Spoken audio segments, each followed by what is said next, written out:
Hi, I'm Belle. Well, today I'm back with Tim McKibben from the Real Estate Institute of New South Wales. Hi, Tim. Hi, Belle. Nice to be back. Nice to see you again. Now, living in a strata scheme, disputes can arise. So today we're talking about how we resolve them. So, Tim, if I'm living in a strata scheme and I have a problem, what can I do? I suppose we've just got to be very mature about this. Yep. If people are living together, it doesn't matter who you are. I mean, the reality of it is there's going to be some disputes. And we set out a set of rules, I suppose, the bylaws, and we've talked about them on a previous occasion. Yes. But nevertheless, there'll be disputes amongst people. I suppose the first thing that somebody should do that finds themselves in a dispute is to sit down and talk to the people who are, I guess, the other side of that dispute. Good advice. It is. And I mean, I think the reality of it is that most people can work out a way through those sorts of things, and to express your concerns and communicate with the other side of the people involved in the dispute and see how you can resolve it. Yeah, that's great advice. Okay, Tim, so we've discussed people talking about and trying to resolve their disputes by talking about it. If they can't do that, what would happen next? I guess there's a couple of avenues open to us. Initially, the Strata Manager Owners Corporation could serve a notice on the person that it is alleged is not complying with the bylaws, by way of some example, and hoping through that process that they could bring that activity into compliance. Now, if that doesn't work, then the Owners Corporation can go to the Consumer Traders and Tenancy Tribunal and get a penalty order. The other option, I guess the other avenue that they could explore is mediation, and that's quite useful, being able to get people to discuss it, and that's sort of, I guess, an advanced version of people talking about it. So you can see how that would work. Now, so that's your other avenue, and following down from there, if that's unsuccessful, then you can go to the Strata Schemes adjudication process. And again, unfortunately, if that wouldn't be successful, back into the Consumer Traders and Tenancies Tribunal, and ultimately and sadly, if that wasn't successful, I guess the parties can then pursue the dispute resolution process into the District Court. Okay, Tim, so you mentioned in that process mediation. What sort of disputes could we resolve through mediation? By way of example only, certainly not an exhaustive list, noise. You can imagine people creating a little bit too much noise. That happens all the time in a strata scheme. Certainly does. Noise, pets are another area of, I guess, fertile ground for disputes. And parking, also, we talked about in one of the other previous episodes about parking. So there's three examples of the sorts of things that would lend itself, I should say. Okay, so they're the kind of things that we could go to mediation about if we couldn't resolve it by talking with our neighbours. Yeah, and there's just some examples of things only that where people can take it into mediation and get a resolution. Great, thanks, Tim. Okay, Tim, so what kind of things are excluded from mediation?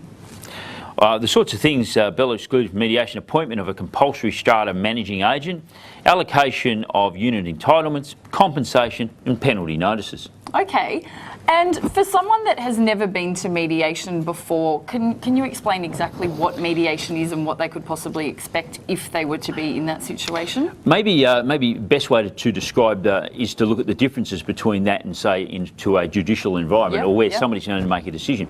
I always say to people, never lose control of the outcome. I think mediation is a good example. So if we go into a more formal process, that means somebody else is going to make a decision about the outcome. So if you go before the Consumer Traders... So that's a court type of environment there? Yeah, exactly. So and the Consumer Traders Tenancy Tribunal is a I guess a quasi-court environment where they're actually going to tell you the outcome. Now, I think what's a lot better is if you can mediate the outcome. And mediation means that the parties are involved in working out the dispute themselves, working out an outcome they can live with. Okay, is there someone that controls the mediation? Yeah, and they're called a mediator. Okay. So that person will assist the parties to come together. That's a far better process, because I think if you can actually participate in the outcome, then that's a far better process than having somebody actually say to you, here is your outcome. Definitely. So in that mediation process, the mediator and the two parties, they basically agree on an outcome within that room. Yeah, if the mediator can get the parties to that point, and that's the ideal outcome. That's the goal. So we say, well, you know what, I'm not happy maybe, but I can live with this outcome. And they arrive at a position where everybody is, I guess, semi-happy to move forward, and you've got an outcome. But you've participated in it, and that's different to have somebody telling you what the outcome's going to be. Definitely, definitely. Okay, Tim, so we've been through mediation and it didn't work. Yeah. What next? Unfortunately, I suppose if the mediation process doesn't work, then you do need somebody to say to you, here is an outcome for the dispute. Yep. And that's where the adjudication process comes in. So there's an adjudicator within the Consumer Traders and Tenancies Tribunal. Okay. That particular individual will have a look at the dispute and they'll make a determination. They will say to you, here is the outcome of the dispute. So they'll resolve it. Okay, and what if you're not happy with the outcome that they have given you? Well, if you're not happy with the adjudicator's decision, what you can then do is take that on appeal to the Consumer Traders and Tenancies Tribunal, and they'll review that decision and then again make the final decision there within that process. Okay, so is that final? If I don't like their decision, is there another step I can take, or is that it? The next step you take after that is off to the district court. Wow. So, yeah. Okay. We'd like to avoid that at all costs, hopefully. Well, costs are an interesting thing that you've raised because it does start to get a little expensive when you get into the pub. It would. But people's legal rights must be respected, and if there is an opportunity for people to go on and they believe strongly about their position, then certainly they can go on to the district court. Okay. Thank you, Tim. Lovely to see you again. And you, Bill. Okay. Living in a strata scheme means that lots of different people from different backgrounds and with different interests are all brought together in a close environment. Now, sometimes disagreements and disputes will arise. These can take on many forms, including some of the following: parking on common property or keeping pets without approval, excessive noise, failure to pay levies, and enforcement of particular bylaws.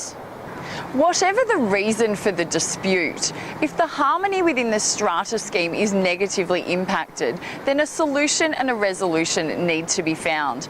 In most cases, this can be done by the people involved talking about it. However, if that doesn't work, there are more formal processes available, such as mediation and adjudication, that can be used. For more information about strata schemes, you can visit the Real Estate Institute of New South Wales at reinsw.com.au or New South Wales Fair Trading at fairtrading.nsw.gov.au.